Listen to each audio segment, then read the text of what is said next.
हरिः ॐ योऽन्तः प्रविश्य मम वाचममामृतप्तां सञ्जीवयत्य किल शक्तिधरस्वधाम्ना पुण्यांश्च हस्तचरणश्रवणत्वकालीन् प्राणान् नमो भगवते पुरुषाय तुभ्यं भवति अनुभावादेडमो गोपिवाग्मी जडमतिरविन्दुर्जायते प्राज्ञमौलिः सकलवचनचेतो देवता भारती सा मम वचनधत्तां सन्निधिं मानसे च तपो विद्याविरक्त्यादिसद्गुणो घाकरारहं वादिराजगुरून् वन्दे हयग्रीवपदाश्रयान् मिथ्यासिद्धान्तदुर्ध्वान्तविध्वंसनविचक्षणः जयतीर्थाख्यतरणिर्भासतां नो हृदम्बरे पूज्याय राघवेन्द्राय सत्यधर्मरताय च भजतां कल्पवृक्षाय नमतां कामधेनवे दुर्वादिध्वान्तरवे वैष्णवीन्दीवरेन्दवे श्रीराघवेन्द्रगुरवे नमोऽत्यन्तदयालवे ब्रह्मचर्यहरिप्रीतसुविद्यावादशालिनः इष्टतां कष्टहर्तॄन्नः विद्यामान्यान् मुनीन् नमः श्रीगुरुभ्यो नमः।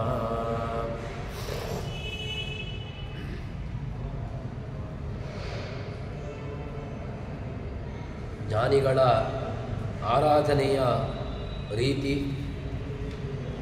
ಅವರು ಯಾವ ರೀತಿಯಾಗಿ ಸಕಲ ಪದಾರ್ಥಗಳಲ್ಲಿಯೂ ಭಗವತ್ ಚಿಂತನೆಯನ್ನು ನಡೆಸ್ತಾರೆ ಎಂಬ ವಿಚಾರವನ್ನು ಜಗನ್ನಾಥದಾಸರು ನಮ್ಮ ಮುಂದೆ ತಿಳಿಸಿಕೊಡ್ತಾ ಇದ್ದಾರೆ.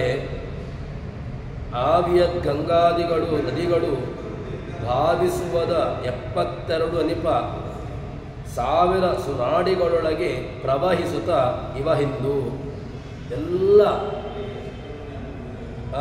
ನಾಡಿಗಳಲ್ಲಿಯೂ ಕೂಡ ಗಂಗಾದಿ ಸಕಲ ತೀರ್ಥಗಳು ಅದು ಹರಿತಾ ಇದೆ ಎಂಬುದಾಗಿ ಚಿಂತನೆ ನಡೆಸಬೇಕು ಎಂಬುದಾಗಿ ಹೇಳಿದ ನಂತರ ಅದಾದ ಮೇಲೆ ಮುಂದೆ ಜ್ಞಾನಿಗಳ ಲಕ್ಷಣ, ಅವರ ಆರಾಧನೆಯ ರೀತಿಯ ವಿಚಾರವನ್ನು ನಮ್ಮ ಮುಂದೆ ಜಗನ್ನಾಥದಾಸರು ತಿಳಿಸಿಕೊಡ್ತಾ ಇದ್ದಾರೆ.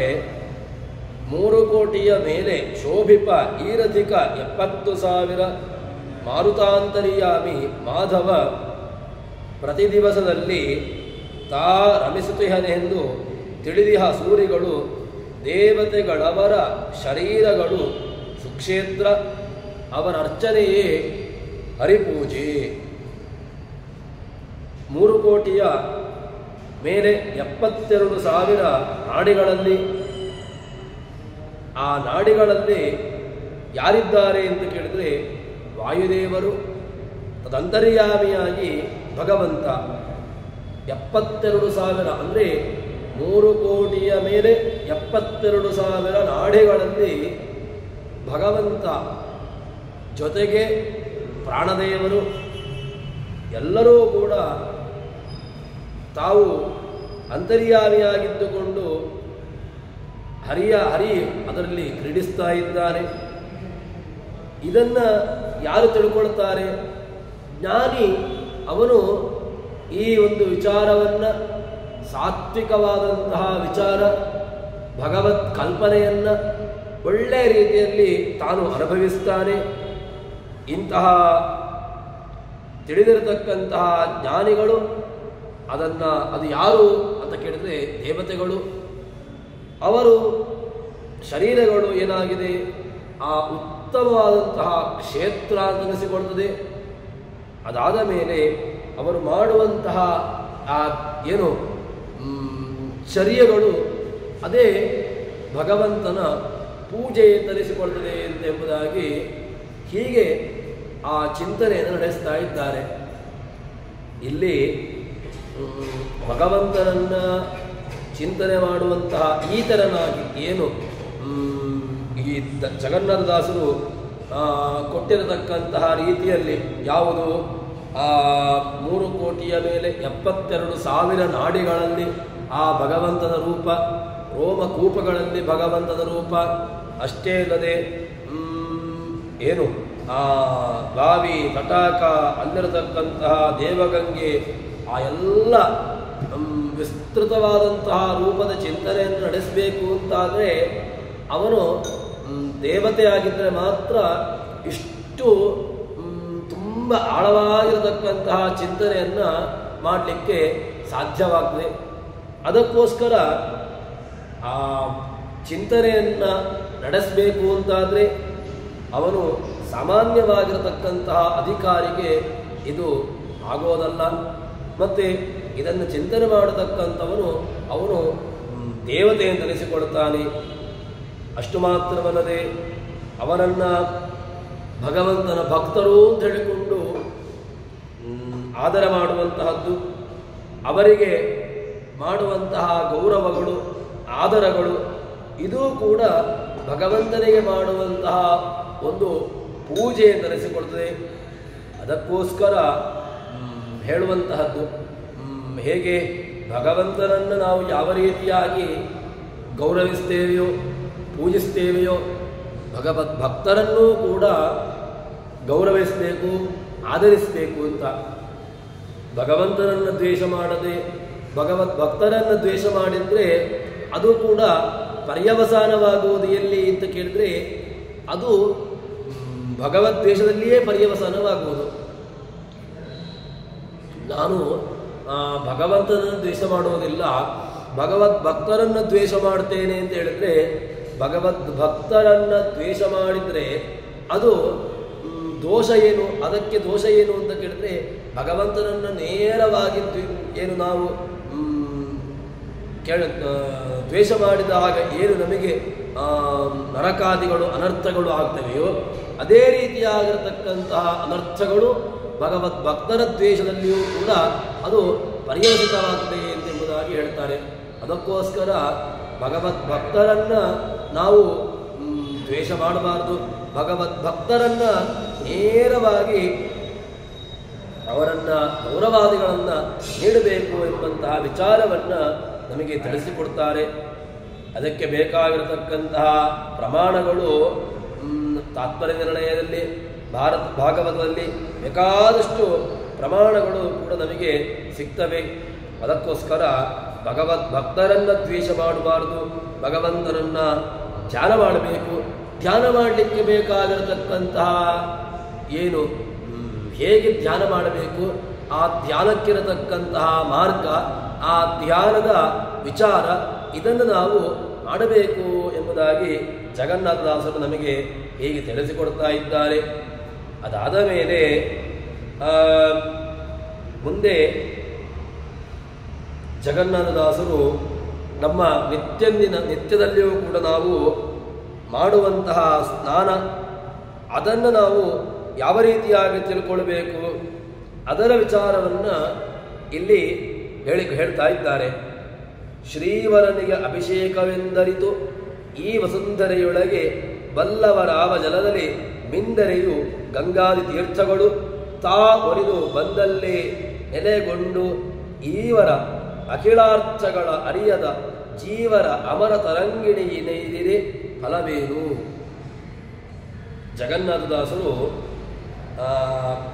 ಭಗವಂತನ ಚಿಂತನ ರಹಿತವಾಗಿ ನಾವು ಸ್ನಾನಾದಿಗಳನ್ನು ಮಾಡಿದರೆ ಆವಾಗ ಅದು ಯಾವುದೇ ರೀತಿಯಾದಂತಹ ಫಲವನ್ನು ಕೊಡೋದಿಲ್ಲ ಅಂತ ಹೇಳ್ತಾರೆ.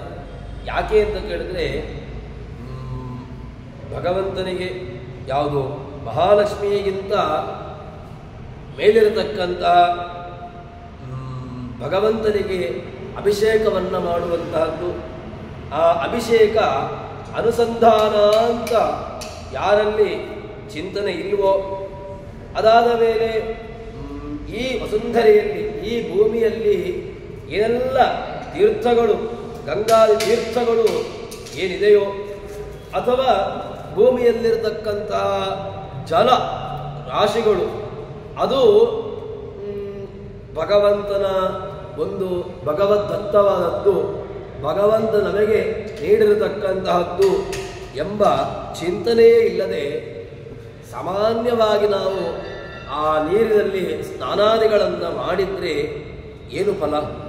ಅದಕ್ಕೋಸ್ಕರ ಯದೀಚ್ಛಸಿ ಮಹಾರಾಜ ಸರ್ವತೀರ್ಥಾವಗಾಹನಂ ವಿಪ್ರಪಾದಮಿರ್ಮುಕ್ತಂ ತೋಯಂ ಶಿರಸಿ ಧಾರಯ ಎಂಬ ಮಾತು ಪುರಾಣದಲ್ಲಿ ಬರ್ತದೆ. ಏನರ್ಥ ಅಂತ ಕೇಳಿದ್ರೆ, ಸರ್ವತೀರ್ಥಾವಗಾಹನಂ, ಎಲ್ಲ ತೀರ್ಥಗಳಲ್ಲಿ ಅವಗಾಹನೆ ಮಾಡಿದ್ರಿಂದಾಗಿ ಏನು ಫಲ ಇದೆಯೋ ಅದು ಎಲ್ಲ ಫಲ ಇಲ್ಲಿ ಸಿಕ್ಕಿದೆ ಅಂತ ಕೇಳಿದ್ರೆ, ವಿಪ್ರಪಾದಮಿರ್ಮುಕ್ತಂ ತೋಯಂ ಶಿರಸಿ ಧಾರಯ. ಯಾವೊಬ್ಬ ಶ್ರೇಷ್ಠರಾಗಿರತಕ್ಕಂತಹ ಬ್ರಾಹ್ಮಣನ ಪಾದ ಪ್ರಕ್ಷಾಲನೆಯನ್ನು ಮಾಡುವ ಮೂಲಕವಾಗಿ ಆ ಪಾದ ಜಲವನ್ನು ಶಿರಸ್ಸಿನಲ್ಲಿ ಧಾರಣೆಯನ್ನು ಮಾಡುವ ಮೂಲಕವಾಗಿ ನಮಗೆ ಒಳ್ಳೆಯ ಇತರ ಗಂಗಾದಿ ತೀರ್ಥಗಳಲ್ಲಿ ಸ್ನಾನ ಮಾಡಿದಂತಹ ಏನು ಫಲ ಇದೆಯೋ ಆ ರೀತಿಯಾದಂತಹ ಫಲಗಳು ನಮಗೆ ಲಭಿಸ್ತವೆ ಎಂಬುದಾಗಿ ಹೇಳ್ತಾರೆ. ಅದಕ್ಕೋಸ್ಕರ ಆ ಚಿಂತನೆಗಳನ್ನು ಇದ್ದುಕೊಂಡು ಚಿಂತನೆಗಳನ್ನು ಸರಿಯಾಗಿ ನಾವು ನಡೆಸಿಕೊಂಡು ಸ್ನಾನಾದಿಗಳನ್ನು ಮಾಡಬೇಕು. ಇಲ್ಲಿ ಆಚಾರ್ಯರ ನಮ್ಮ ಸದಾಚಾರ ಸ್ಮೃತಿಯಲ್ಲಿ ಹೇಳುವಾಗ ಸ್ನಾನಕ್ಕೆ ತುಂಬ ಮಹತ್ವವನ್ನು ಕೊಟ್ಟು ಸದಾಚಾರ ಸ್ಮೃತಿಯಲ್ಲಿ ಹೇಳ್ತಾರೆ. ಹೇಗೆ ಸ್ನಾನವನ್ನು ಮಾಡಬೇಕು ಅಂತ ಕೇಳಿದಾಗ ಸ್ನಾನಕ್ಕೆ ತುಂಬ ನಿಯಮವನ್ನು ಹೇಳ್ತಾರೆ.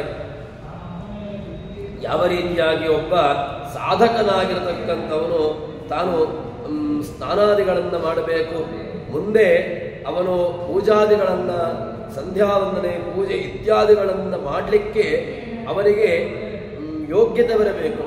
ಆ ಯೋಗ್ಯತೆ ಬರಬೇಕು ಅಂತಾದರೆ ಅದಕ್ಕೆ ಒಂದಷ್ಟು ನಿಯಮಗಳನ್ನು ಹೇಳ್ತಾರೆ. ಆ ರೀತಿಯಾಗಿ ತಾನು ಇದ್ದುಕೊಂಡು ತಾನು ಸ್ನಾನಾದಿಗಳನ್ನು ಮಾಡಿಕೊಂಡು ಇದ್ದರೆ ಮಾತ್ರ ಆವಾಗ ತನ್ನ ದೈನಂದಿನ ಚರ್ಯೆಗಳಿಗೆ ತಾನು ನಿತ್ಯದಲ್ಲಿ ಮಾಡುವಂತಹ ಸಂಧ್ಯಾವಂದನೆಗೋ ಅಥವಾ ಪೂಜೆಗೋ ತಾನು ಅಧಿಕಾರಿ ನೆನೆಸಿಕೊಳ್ಳುತ್ತಾನೆ. ಆಚಾರ್ಯ ಮಧ್ವರ ಸದಾಚಾರ ಸ್ಮೃತಿಯಲ್ಲಿ ತುಂಬ ಅದನ್ನು ಸೊಗಸಾಗಿ ಹೇಳ್ತಾರೆ.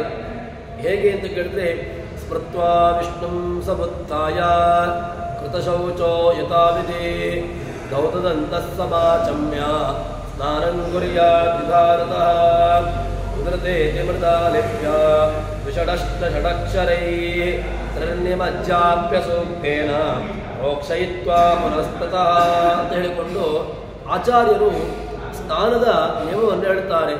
ಸಿಂಚಯೇತ್ ಪುರುಷಸೂಕ್ತೇನ ಸದೇಹಸ್ತಂ ಹರಿಂ ಸ್ಮರನ್. ಸಿಂಚಯೇತ್ ಪುರುಷಸೂಕ್ತೇನ, ತನ್ನ ದೇಹದಲ್ಲಿ